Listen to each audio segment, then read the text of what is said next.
कभी लोग जो एक दिन आते हैं वो अगले दिन छुट्टी कर लेते हैं, मसला क्या है?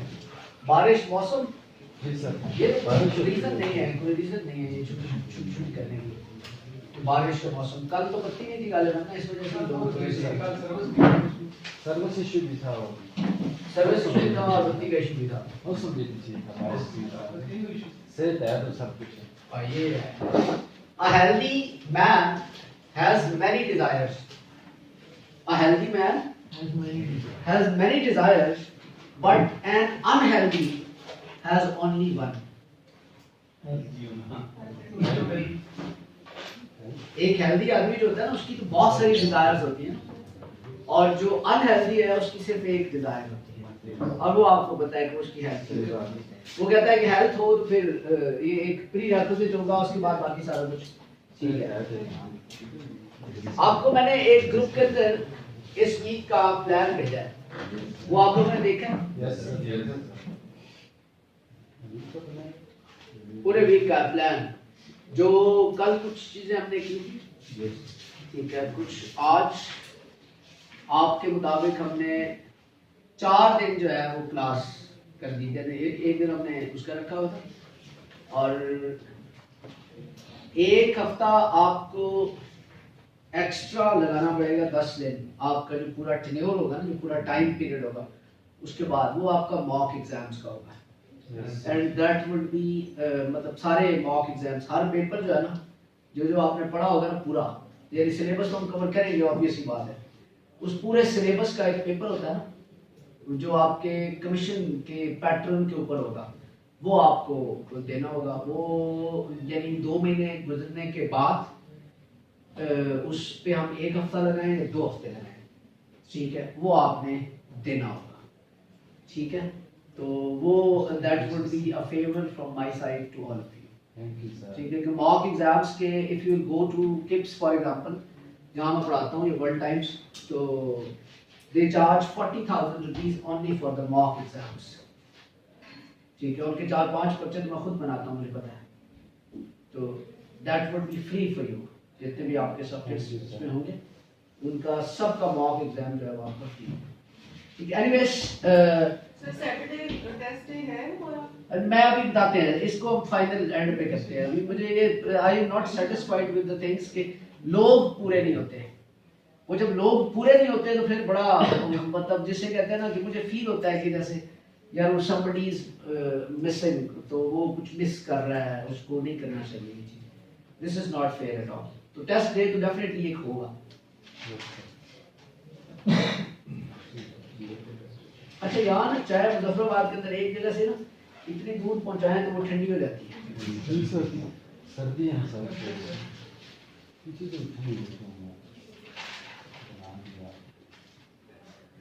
Sir causes of economic crisis में ओवर पॉपुलेशन का आप थोड़ा सा बता दें। ओवर पॉपुलेशन इज अच्छा, इस पे ओवर पॉपुलेशन पे आप लोगों को मैंने अपना लिंक दिया हुआ है अखबार वाला, अभी आप लोग जरा गूगल करें, गूगल पे लिखे हैं,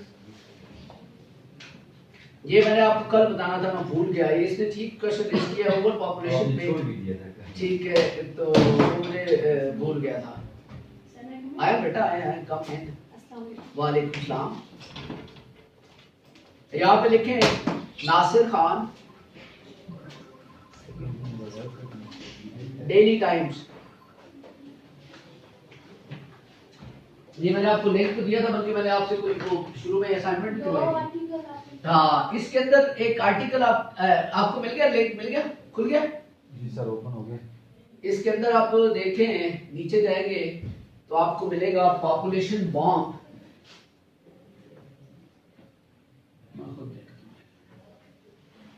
किधर गया?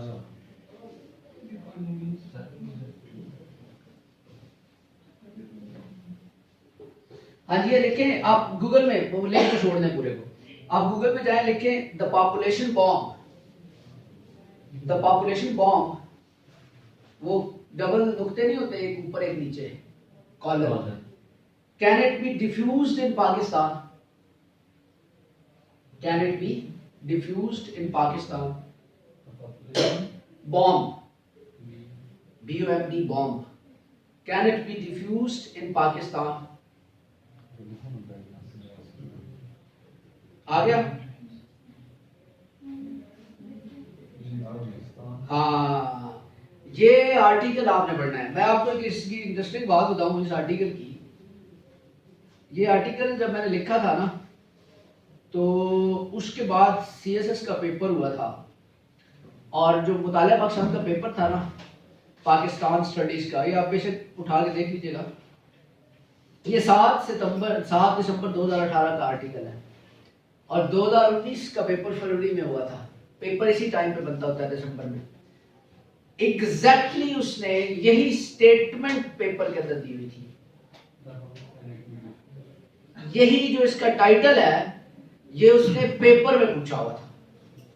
So this title was generated by me. ठीक है, तो एग्जैक्टली मुतालिया पाकिस्तान का 20 नंबर का सवाल उसने यही टाइटल देकर पूछा हुआ था। अच्छा बेटा, ये जो है ना अच्छा, ये आर्टिकल मैंने आपको कल बताना था पढ़ने के लिए, मैं उसमें ओवर पॉपुलेशन था, मैं भूल गया था।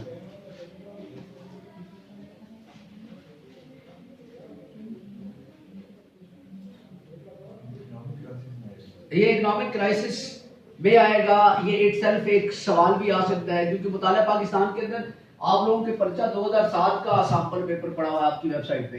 उसमें भी देखें तो उसमें भी उसने उस वक्त का ट्रेंड ये दिया हुआ है, जो पंजाब के अंदर या फेडरल पब्लिक सर्विस कमीशन वाले ने बाद में शुरू किया है, कि करंट पाकिस्तान अफेयर के सवाल के अंदर उसने सारे के सारे जो टॉपिक्स हैं, मोस्टली एक माह से पहले टॉपिक के, वो पाकिस्तान के बनने के बाद के उठाए हैं। जो रिसेंट आर्टिकल टॉपिक्स होते हैं ना, मिलते जुलते, वो उठाए हैं। अभी आज आप देखिए, मैंने आपको जो पाकिस्तान अफेयर का वो भेजा है, उसमें आपको 2 टॉपिक्स मेरे ख्याल में भेजे होंगे। एक non traditional security threats,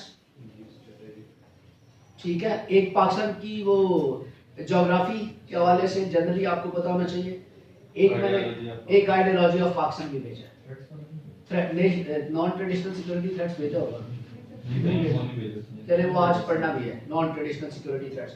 anyways जी बेटा, आपको ओवर पॉपुलेशन जो है वो नहीं लगता कि that is the cause of economic crisis है बेटा? योर गुड नेम किरण, आपको नहीं लगता कि जो है वो ओवर पॉपुलेशन जो है वो इकोनॉमिक क्राइसिस की कॉज हो सकती है? हो सकती है। How? For example, if population overpopulation is the cause of economic crisis, then how?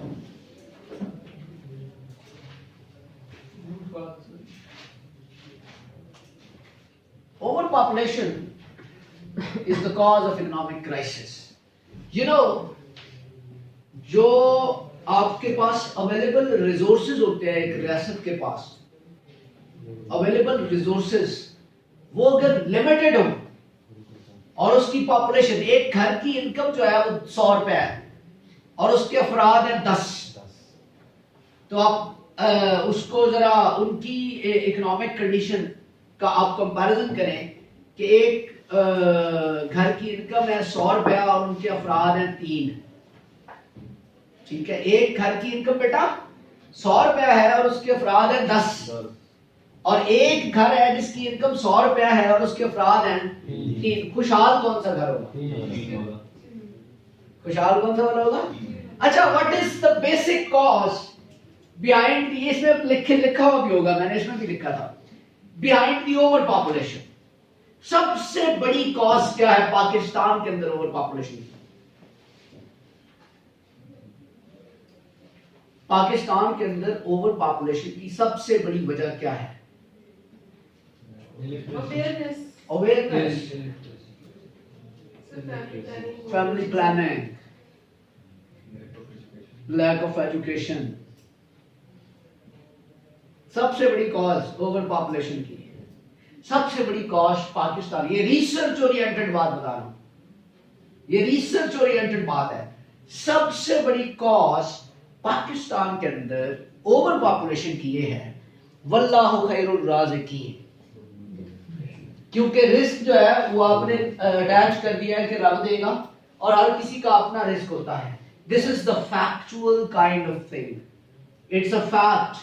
और ये रिसर्च के बाद मुख्तलिफ कम्युनिटीज में रिसर्च की गई, तो लोगों से पूछा गया ना ये सवाल कि भाई तुम्हारे इतने बच्चे क्यों पैदा करते हो, तो जवाब क्या आता है, जितने ज्यादा होंगे अल्लाह रिस्क देने वाला है, रिस्क तो अल्लाह ने देना है।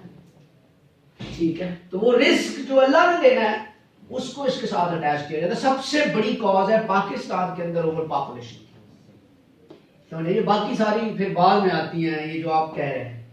Got it? एनीवेज जी, तो आप लोगों को जो मैंने असाइनमेंट दी थी, that was about to write only 3 paragraphs on the causes of the economic crisis of Pakistan। जितनी causes के जितने पैराग्राफ्स थे, मैंने आपसे क्या कहा था कि उन सारे पैराग्राफ्स को आपने पीएससी के लेवल के ऊपर जाके, यानी आपके ऐसे की इतनी रिक्वायरमेंट नहीं होती है, तो आपने उन सारे पैराग्राफ्स को 3 पैराग्राफ्स में कन्वर्ट करना है। Have you done it? निकल आए वाले तो मैं आपको कुछ नहीं कह सकता, क्योंकि मैं अब इस जो आए हुए थे वो बताएं, आपने किया बर्दाश्त?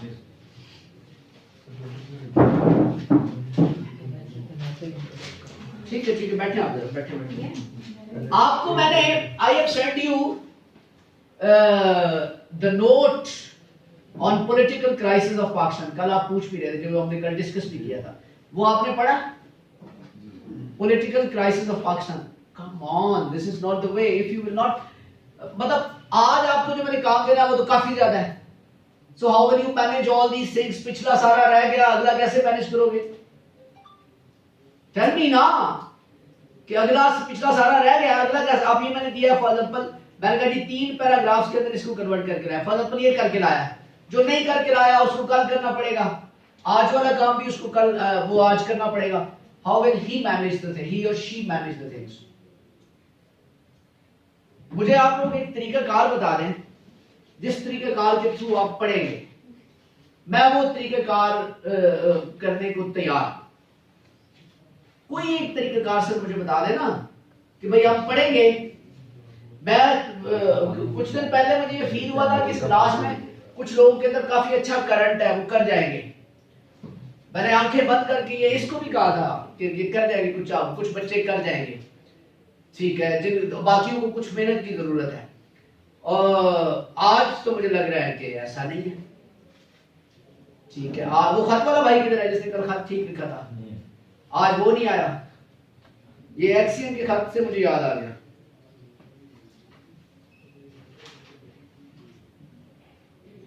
और किसने किए ये कॉजेस के पैराग्राफ्स? तुमने किए? क्यों एब्सेंट की? मेरा सिनॉप्सिस का डिफरेंस किस चीज का सिनॉप्सिस? MPhil mathematics.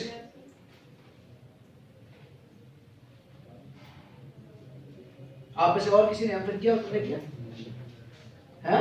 लेटर भी चेक करते हैं, लेटर का मैंने अभी मांगा ही नहीं है, देखता हूं। तो सिनॉप्सिस हो गया फिर आपका? उसका डिफेंस भी हो गया फिर? वो तो प्रेजेंटेशन सामने डिस्कस, डिफेंस से पहले प्रेजेंटेशन। क्या हमारे पाकिस्तान के एमफिल के बड़ी स्टैंडर्ड्स थे। ये वाकई ठीक बात है कि पहले प्रेजेंटेशन ये वो आता कि एमफिल के अंदर कौन, एमफिल एक गुडविल डिग्री होती है, पता ना? वो गुडविल डिग्री एडिशनल एक होती है, वैल्यू एडेड डिग्री, गुडविल एक वैल्यू एडेड डिग्री होती है। और फिर यूनिवर्सिटीज ने कंपल्शन कर दी कि आप अगर एमफिल हैं तो आप जो है वो यूनिवर्सिटी के अंदर लेक्चरर बन सकते हैं। एम आई राइट? तो मैंने कम से कम 22 लोगों को एमफिल करवाया है अंडर माय ओन सुपरविजन। ठीक है, तो मुझे पता है कि एमफिल का डिफेंस किस तरह से होता है। I don't belong to mathematics and even I don't belong to science. Management sciences के कुछ करवाए हैं, मैनेज ये जो बिजनेस वगैरह पढ़ते हैं। बाकी क्राइम के हवाले से, मीडिया के हवाले से, सोशियोलॉजी के हवाले से, वो उस तरह के थीसिस को मैं आई एम एक मेरे अंदर एक पीएचडी का बंदा अभी पीएचडी कर रहा है। ठीक है, तो उसका भी मेजर एरिया उसने वही रखा हुआ है जो मेरा था, media and the secondary area is crime. मेरा जो पीएचडी है वो that is in media and crime. Media को कैसे बिल्डअप करता है, कैसे आपके ब्रेन के साथ खेलता है। एनीवेज जी, खोलें जरा। अब मैं आपको कुछ भी कह सकता हूँ, मैं ब्रेक में देखूंगा सर, इससे ज्यादा कुछ मतलब जो है वो। बहरहाल यू पीपल जो लोग काम नहीं करते, इरेगुलर हैं, दे शुड फाइंड चुल्लू भर पानी eight somewhere and they should डूबे ओवर देयर। ठीक है ना, ये सिंपल सी बात है। मतलब चुल्लू भर पानी ढूंढना वो एक बड़ी आमतौर पर ना मैं फिल्में नहीं देखता, तो कभी कभी कुछ सिनेमा पे बहुत अच्छी फिल्म लगी हो देख लेते हैं। तो एक फिल्म, एक इंडियन फिल्म थी, that was a beautiful film. वो कोई ना एक रियल स्टोरी के ऊपर फिल्म थी। तो दैट वाज, उस फिल्म के अंदर ना एक डायलॉग था, उसमें ना नकली जो बने होते हैं इंटेलिजेंस वाले गालिबन, हाँ, तो उसमें ना उसका फिल्म का नाम था स्पेशल 26। तो उसमें ना that was a wonderful movie. उसके एंड पे ना, फिल्म के एंड पे, वो मेरा फेवरेट एक्टर, उसका नाम है मनोज वाजपेयी। तो he was the police officer ना इन दैट मूवी। तो सर ना वो पकड़े नहीं जाते एंड तक, बिल्कुल नहीं पकड़े जाते। एंड पे ना वो कहता है, पुलिस ऑफिसर जो होता है ना, वो कहता है कि अपने सबऑर्डिनेट कहता है यार बात सुन। कह रहा जी सर। कहता है यार कहीं से चुल्लू पर पानी मिलेगा? कह रहा क्यों सर? कहता है यार डूब बनना है मैंने। So you should find चुल्लू पर पानी because you are not working। तुम्हारा पूछ रहे थे, तुम अभी पहुंचे हो। हमने कहा कि यार वो एक्सीएन वाला वो लेटर उसने बड़ा खूबसूरत लिखा था, तो आज का जो लेटर है वो मैंने आपको भेजा था। लेटर आज जो लिखना है, आज हम अस्पताल के बारे में लेटर करेंगे। ठीक है, एनीवेज खोले जरा इकोनॉमिक क्राइसिस दोबारा। अच्छा, कल तुम लोग ने मुझे कंफ्यूज कर दिया जाते हुए। वो मैंने तुम लोगों को जब प्रेपोजिशन की वो करेक्शन करवा रहा था ना, तो मैंने तुम लोगों को एक वो बताया था कि ये करेक्ट है। वो तुमने मुझे कहा था कि सर मैं किसी को कहूंगा तो मतलब मुझे अजीब लगेगा। भला वो क्या था? हाँ, that is correct. I am is correct. हाँ, दो चीजें हैं। वो कुछ अंग्रेजी दान जिसे कहते हैं, वो कहते हैं कि स्पीकिंग के अंदर दैन मी ठीक है, राइटिंग के अंदर दैन आई एम आता है। कुछ कहते हैं कि दोनों ठीक हैं, कुछ कहते हैं कि दैट आई एम भी ठीक है, और कुछ कहते हैं कि अगर आप जेन्युइन इंग्लिश की डेप्थ के अंदर जाएं तो मी गलत है, आई एम ठीक है। तो इसका मतलब ये हुआ कि आप मी वाले भी ठीक है और मैं भी ठीक। तो पेपर के अंदर अगर उस तरह का कोई आए कि मी लिखा हो और करेक्ट करना हो तो फिर आई एम कर दीजिएगा, आई एम लिखा हो करेक्ट करना हो तो मी कर दीजिएगा। ठीक है, क्योंकि हम पाकिस्तानी अंग्रेजी ऐसे ही चलाते होते हैं। ये आपके पास प्रिंटेड फॉर्म है बेटा? दो दिन गुड यार, शुक्र है किसी ने प्रिंटेड फॉर्म में दिया। दूसरी साइड है, ये फालतू पेजेस पे ना ये नहीं हैं? ये फालतू पेजेस पड़े रहते हैं ना, इसलिए मैंने निकाल दिया अभी। और किसी के पास प्रिंटेड है? ठीक है जी, आएंगे वापस। Social economic and political impact of economic crisis. अब इंपैक्ट पे आते हैं। We have learned in the last class that what are the causes behind the economic crisis of Pakistan, and I related or incorporated the political crisis of Pakistan with the economic crisis as well. जिस तरह हमने कल discuss किया that we have discussed that the causes of economic crisis in Pakistan are the corruption, money laundering, terrorism, energy crisis, debt crisis, poor governance, poor leadership, overpopulation and brain drain। ये सारी चीजें तो आपको clear हो गई थी ना, हमने डिस्कस की थी कि क्या होती है और ये किस तरह से जो है ये एक कॉज है इकोनॉमिक क्राइसिस की। पुअर लीडरशिप इसके अंदर मैंने डाली हुई है, जो आपको मैंने हैंडआउट भेजा है ना, बाद में बताने का मतलब यही था। हैंडआउट आपको भेजा है मैंने पॉलिटिकल क्राइसिस का। पॉलिटिकल क्राइसिस को एंड में पढ़ेंगे तो उसमें पुअर लीडरशिप दी हुई है सारी की सारी। Got it? अच्छा, social economic and political impacts of economic crisis. What do you think about the social impacts of the economic crisis? This is my question, then I will definitely explain it कि social impact क्या होते हैं economic crisis के। जी, क्या होते हैं social impacts economic crisis के? एक घर के अंदर अगर उसकी मैशत ठीक नहीं है तो घर के जो हालात होंगे वो किस तरह के होंगे, ये है सोशल इंपैक्ट। बताइए, उस घर के हालात किस तरह के होंगे? गुर्बत होगी, इसका मतलब है बेरोजगारी होगी, इसका मतलब है घर के अंदर डिप्रेशन होगी, इसका मतलब है कि घर के अंदर लोगों के रिलेशनशिप कमजोर होंगे, गॉट इट। इसका मतलब है ट्रस्ट डेफिसिट घर के अंदर आएगा, ठीक है। इसका मतलब है कि लोग आपके ऊपर ट्रस्ट नहीं करेंगे।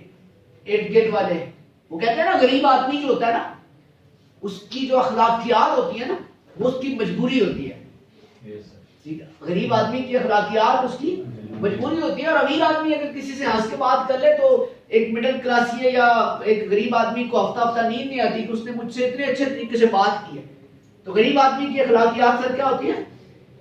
मजबूरी होती है, ठीक है। वो तो बेचारा किसी से किसी भी तरह से बात करे तो उसको यही लगता है कि बहुत ज्यादा अखलाकियात के हवाले से बात करे। और वैसे ही कहा जाता है, to be very honest, being a social scientist, it has been observed the people who are very polite, very polite, ठीक है, देयर इज समथिंग रॉन्ग। जो बहुत ज्यादा अखलाकियात को शो कर रहे होते हैं ना, कहने का मतलब है, तो इसका मतलब है कि कुछ वहां पे कोई झोल है। आर यू गेटिंग मी ना? तो एनीवेज, अखलाकियात, ये सारी चीजें घर, अगर घर के हालात खराब हो तो ये सारी चीजें घर के अंदर ये सारे मसाइल होंगे। यानी कि सिर्फ घर के अंदर मईशत के खराब होने से ये मसाइल पैदा होते हैं। तो अगर एक मुल्क की मईशत खराब हो तो क्या मसाइल पैदा होते हैं? तो सोशल प्रॉब्लम्स कौन सी होती हैं? If there is economic crisis in a state, what would be the social outcomes of those crises? Poverty, inflation,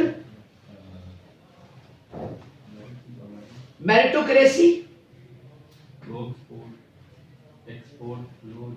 नहीं सोशल नहीं है। The other one, poverty, unemployment, corruption, that can be the, उसको हम economic में डाल देंगे। Social injustice, social injustice, ठीक है, increase in crime. When the poverty will be increased, the crime will obviously be increased because poverty and crime are directly proportional to each other. नहीं, role of law को भी अभी हम नहीं, उसको political में डालेंगे। What else? वो इकोनॉमी के अंदर, इकोनॉमिक इम्पैक्ट के अंदर आएगा। सोशल इम्पैक्ट, पोलराइजेशन होती है सोसाइटी, पोलराइजेशन होती है, social polarisation. Do you know what is polarisation? The society is being divided into the segments on the basis of certain ideologies. If you, आप अगर किसी सर्टेन आइडियोलॉजी की basis के ऊपर सेगमेंटेशन कर लेते हैं, ये ग्रुप, ये ग्रुप, ये ग्रुप, ये group, that is called polarisation. And polarisation is quite prevalent phenomena in Pakistan nowadays. The society is polarized. इसी क्लास के अंदर इतनी पोलराइजेशन होगी, अगर आप इनकी आइडियोलॉजी और थॉट्स को समझने की कोशिश करें तो you will find the polarization in the class as well. इसके अलावा और क्या असरात होते हैं सोशल इकोनॉमिक क्राइसिस होने की वजह से? सोशल इम्पैक्ट्स क्या होते हैं? क्राइम रेट बढ़ गया, डेवियंस इंक्रीज हुई। Do you know what is deviance? When you don't follow the rules and when you don't follow the norms and the values of a society, that is deviance. Crime is, do you know what is the difference between crime and deviance? Crime is the violation of laws which are made by the state. Crime is violation of laws which are made by the state. And deviance is violation of norms and the values. Morality.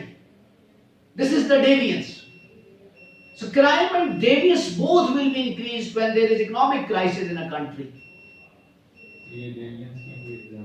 बिल्कुल, deviance की कई examples हैं। खुल के झूठ बोलना, ठीक है, जो चीज क्राइम नहीं है, ठीक है, जो चीज क्राइम, हर क्राइम डेवियंस होता है, ये याद रखें, लेकिन हर डेवियंस क्राइम नहीं होता। हर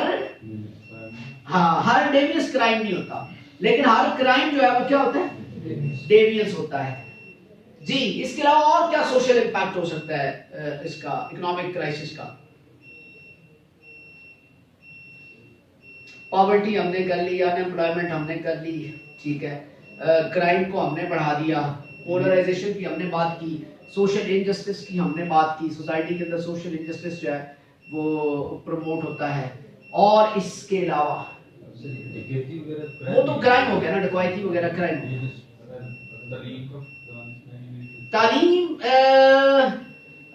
डेफिनेटली तालीम जो है वो उसके ऊपर इम्पैक्ट तो होता है। स्कूल से ड्रॉप आउट शुरू हो जाते हैं बच्चों के, पॉवर्टी जब होती है, गॉट इट ना, इकोनॉमिक क्राइसिस के अंदर, तो उसमें हम ये कह सकते हैं कि ड्रॉप आउट फ्रॉम स्कूल्स, ठीक है, हाँ जी, वो उसका वो कम हो जाता है। इसके अलावा और हाँ वो क्या होती है उसको अंग्रेजी में क्या कहते हैं? नहीं, साइकोलॉजिकल डिसऑर्डर इज नॉट अदम बर्दाश्त, इंटॉलरेंस, इंटॉलरेंस बेटा, not lack of tolerance, intolerance. तो टॉलरेंस आपको कहां से आता है? तालीम से आता है मेनली। तो इंटॉलरेंस क्रिएट होता है सोसाइटी के अंदर, ये भी पोलराइजेशन के साथ ही अटैच है, लेकिन आप अलग भी कर सकते हैं। So all these are the outcomes of the economic crisis of a country. The outcomes are same. अगर आपके घर के अंदर मईशत खराब है तो जो आपके आउटकम्स साथ के ऊपर जिसके असरात होंगे, बिल्कुल वही असरात जो है वो मुल्क के इनहैबिटेंट्स होते हैं, बाशिंदे जैसे हम सारे हैं, तो उसी तरह के असरात जो है वो जिस तरह घर के अफराद के ऊपर होते हैं, इसी तरह से एक रियासत के अंदर रहने वाले लोगों के ऊपर भी उसी तरह से उसके जो सोशल, ये सारे कौन से हैं? सोशल। ब्रेन ड्रेन जो है वो that is social as well as economic as well as political. Brain drain is also the outcome of economic crisis, क्योंकि हर बंदे का दिल करता है कि वो मुल्क छोड़ दे। कल परसों मुझे कहा, I was in Lahore eight somewhere, तो कोई एक सेशन था, तो उस सेशन के अंदर जो है ना वो मेरा एक लेक्चर था, तो मैंने ऐसे जनरली एक यूनिक ग्रुप ऑफ कॉलेजेस है वहाँ पे, शायद आपने नाम सुना, काफी बड़ा ग्रुप है, यूनिक ग्रुप। उन्होंने एक सेशन रखा हुआ था स्टूडेंट्स के साथ, तो स्टूडेंट्स की जो मेंटल डेवलपमेंट होती है वो किस तरह होनी चाहिए। तो I was the speaker over there, तो somebody asked me what is meant by default, मुल्क के डिफॉल्ट होने का उसने पूछा कि क्या मतलब होता है। मैंने कहा जी ये मतलब होता है। उसने कहा कि क्या पाकिस्तान डिफॉल्ट करेगा? मैंने कहा नहीं करेगा। उसने कहा क्यों नहीं करेगा? मैंने कहा इसलिए नहीं करेगा। अच्छा, उसने कहा कि मैं ये चाहती हूँ, बच्ची थी इंटरमीडिएट की, कि पाकिस्तान डिफॉल्ट करे। जो आपने रीजन बताई है कि डिफॉल्ट करे तो क्या होता है, तो मैंने कहा क्यों चाहती हो? ताकि हम पाकिस्तान छोड़ के किसी दूसरे मुल्क में चले जाएं। This is the thing. Default की सूरत में पॉलिटिकल असाइलम लोग लेते हैं, हर लिहाज से असाइलम मिल जाता है, ठीक है। तो वो आप ये देख लें कि ये ब्रेन ड्रेन है। ब्रेन ड्रेन मैंने आपको कल बताया था ना कि the human capital, the educated people and the skilled people when leave your country, that is the brain drain. So that is also the social come economic come political outcome of the economic crisis. ऐसे होता है ना, हर बंदे का दिल कर रहा है कि यार कोई सऊदी अरब। मुझे एक बंदा मिला, he was telling me कि यार वो ना we were sitting at somewhere, तो एक लड़का कहता सर मैं ऑस्ट्रेलिया जाना चाहता हूँ। अंकल बैठे हुए, he is architect, तो मेरी उनके साथ दोस्त, बूढ़े लोगों के साथ बड़ी दोस्ती है मेरी। तो अंकल आर्किटेक्ट कहते हैं कि पुत्र अगर तुम्हें इथियोपिया जाना पड़ेगा तो वहां भी चला जाए इस मुल्क को छोड़ के। Got it? ये एक इमेज बिल्डिंग हो चुकी है हमारे मुल्क की, हमारे मुल्क के अंदर। The people want to leave the country for the better future, but they don't know कि what is over there if even they are in Canada और इन अमेरिका और व्हाटसोएवर, जहां पे भी आप बिजी हैं। बड़ा फर्क है, इस पे कभी फिर बात करूंगा। I have visited a few countries, so I know the system of the world. German system क्या है, सिंगापुर का सिस्टम क्या है, मलेशिया का सिस्टम क्या है, ठीक है। बट द थिंग इज कि if you are earning reasonable amount of money in Pakistan, then believe me, आप कश्मीर को भी हम पाकिस्तान ही कंसिडर करेंगे ना, देन बिलीव मी, यहाँ का जो सोशल और कल्चरल लाइफ स्टाइल है ना, वो आपको पूरी दुनिया में कहीं नहीं मिलेगा। इंडिया में मिल सकता है, क्योंकि Indians and we have the same culture, you can find it in India. Not, और ये जो कल्चर, ये जो हम करते हैं, शादियां, मर्ग, छोटे छोटे फेस्टिवल्स, ये क्या होते हैं, ये जो भी 2 दिन पहले खत्म हुआ है, मेला, सच थिंग्स आर ब्यूटीफुल। हर वो जगह जहां पे लोग इकट्ठे होते हैं खुशी के लिए, ठीक है, नए कपड़े पहनते हैं, आजकल लोगों की प्रायोरिटी सिर्फ पैसा है, wealth ठीक है। है, तो उस लिहाज से वो जिंदगी की खूबसूरत चीजें होती हैं, ठीक है। रस बाकी पूरी दुनिया के अंदर आप हाँ सिस्टमेटिक लाइफ और मैकेनिकल लाइफ गुजारनी है तो Japan is the best country, Canada is the best country, even आपका America is the best country. But if you want to spend healthy and social life with friends, with huge gossips, with रात को 2-2 बजे लाहौर पूरा खुला होता है रात को मोस्टली। मैं आपको एक बात बता, कल्चर वाइज जब, लेकिन आप बाहर चले जाएं आपको रात 8-9 बजे के बाद सब कुछ बंद हो जाता है, वीकेंड्स पे कुछ खुला होता है, ठीक है, तो वो कल्चर है। तो एनीवेज इकोनॉमिक क्राइसिस का इंपैक्ट ब्रेन ड्रेन पे भी है, ठीक है, ब्रेन ड्रेन पे बहुत ज्यादा है। आज आप अगर एक सर्वे करें और एनालिसिस करें, you will come to know the people want to leave the country because the country is in economic crisis. Got it? इसके अलावा और सोशल कॉज क्या हो सकती है इकोनॉमिक क्राइसिस की?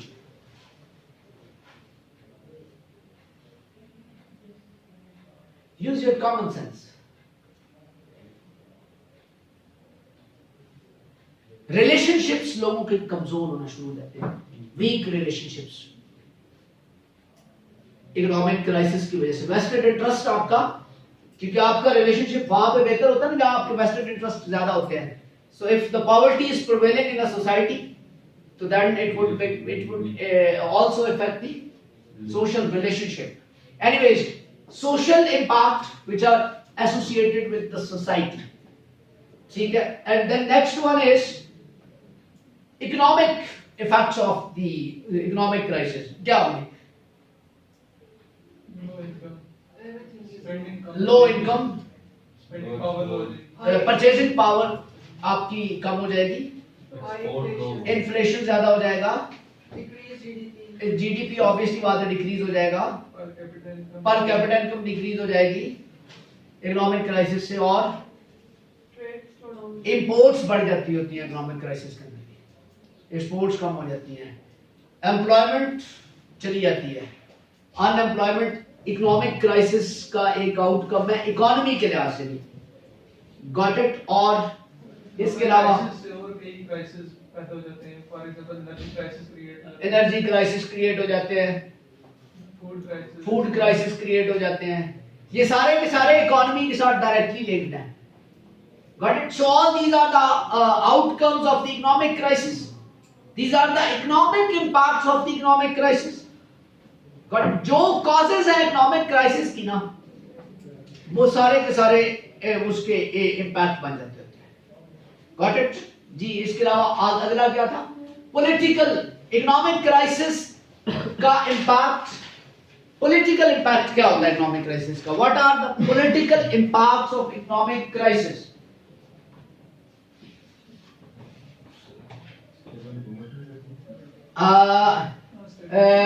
इंस्टेबिलिटी, पॉलिटिकल इंस्टेबिलिटी आती है नंबर 1। नंबर 2 गवर्नमेंट कमजोर हो जाती है। इसके अलावा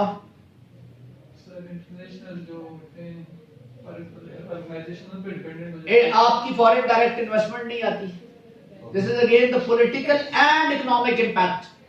ये इकोनॉमिक इंपैक्ट भी है इकोनॉमिक क्राइसिस का और पॉलिटिकल भी है, क्योंकि पॉलिटिकल